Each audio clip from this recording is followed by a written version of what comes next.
তোমরাও কি আমার মতন গ্লোয়িং স্কিন পেতে চাও?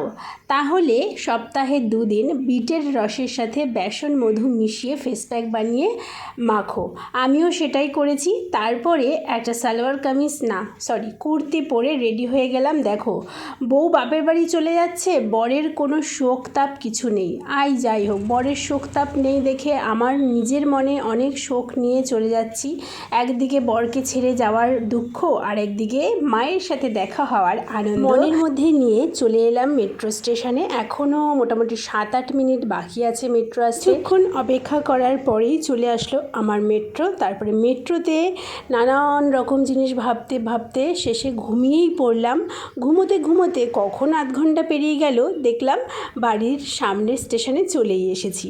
তারপরে আর কি, বাড়িতে গিয়ে এখন হবে গল্প, অনেক কিছু, যেটা তোমরা পরের মিনি ব্লগে দেখতে পারবে। ততক্ষণ ভালো থেকো।